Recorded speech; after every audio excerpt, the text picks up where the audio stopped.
పెద్దిరెడ్డి పాపపు కోట కూలుతోంది. మదనపల్లి సెగలు తాడేపల్లి వరకు తాకాల్సింది. పెద్దిరెడ్డి అనుచరుల అరెస్ట్ చీకటి సామ్రాజ్య పతనానికి నాంది కావాలి. దహనం చేసింది ఫైళ్లను కాదు, పెద్దిరెడ్డి పాపాలను. బినామీల వెనక అసలు రెడ్డిని బయటకు లాగాల్సింది. రాయలసీమను దోచుకున్న గజదొంగ.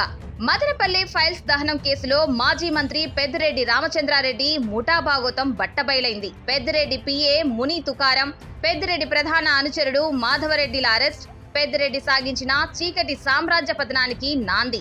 వందల ఎకరాల భూములను చెరబట్టి ఆధారాలను రూపుమాపేందుకు ప్రభుత్వ కార్యాలయాలని తగలబెట్టించే స్థాయికి తెగబడ్డారంటే పెద్దిరెడ్డి ముఠా అరాచకం ఏ స్థాయిలో ఉందో అర్థమవుతుంది. ప్రభుత్వ కార్యాలయాలనే తగలబెట్టించే తెగింపు ఉందంటే ఈ ముఠా అరాచకాలు ఏ స్థాయిలో ఉండేవో అర్థం చేసుకోవచ్చు. వేల ఎకరాల భూములను చెరబట్టి ఆ పాపాలు బయటపడకుండా రికార్డులను తగలబెట్టించడం పక్కా క్రిమినల్ ప్లాన్. పెద్దిరెడ్డి కనుసన్నెల్లోనే ఈ అగ్ని ప్రమాదం జరిగిందని ఊహించడం కాదు, ఇది ముమ్మాటికి అక్షర సత్యం. పిఏలు, అనుచరులు కేవలం పావులే. అసలు సూత్రధారి, వేల కోట్ల దోపిడీకి చక్రవర్తి అయిన పెద్దిరెడ్డి రామచంద్రారెడ్డిని వెంటనే ఏవన్ నిందితుడుగా చేర్చి అరెస్టు చేయాలి. ఆయన పాత్రపై సిట్ దర్యాప్తు ముమ్మరం చేయాలి.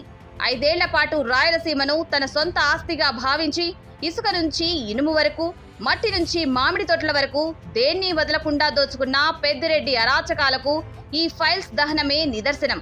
మైనింగ్ నుంచి భూ కబ్జాల వరకు పెద్దిరెడ్డి సాగించిన దోపిడీకి మదనపల్లి ఘటన ఒక చిన్న ఉదాహరణ మాత్రమే. పేదల భూములను కాజేసి ఇప్పుడు ఆ పాపాలను కప్పిపుచ్చుకోవడానికి సాక్ష్యాలను తగలబెట్టడం సిగ్గుచేటు. సుప్రీంకోర్టు సైతం మొహం చాటేసిందంటే వీరు చేసిన నేరం ఎంత జుగుత్సాకరమైనదో అర్థమవుతుంది. చట్టం నుంచి ఎవరూ తప్పించుకోలేరని ఈ అరెస్టులు నిరూపిస్తున్నాయి. పెద్దిరెడ్డి చేసిన అరాచకాలకు ఒక్కొక్కటిగా ఉచ్చు బిగుసుకుంటుంది. చేసిన ప్రతి పాపానికి లెక్క చెప్పాల్సిన సమయం ఆసన్నమైంది. ఇక ఎన్ని కోట్లు కుమ్మరించినా, ఎంతమంది అధికారులను మేనేజ్ చేసినా కాలం తీర్పు చెప్పే సమయం వచ్చింది. పొంగనూరు నుంచి తాడేపల్లి వరకు మీరు అల్లిన అవినీతి జాలం ఇప్పుడు మెడకు చుట్టుకోబోతుంది. తస్మాత్ జాగ్రత్త.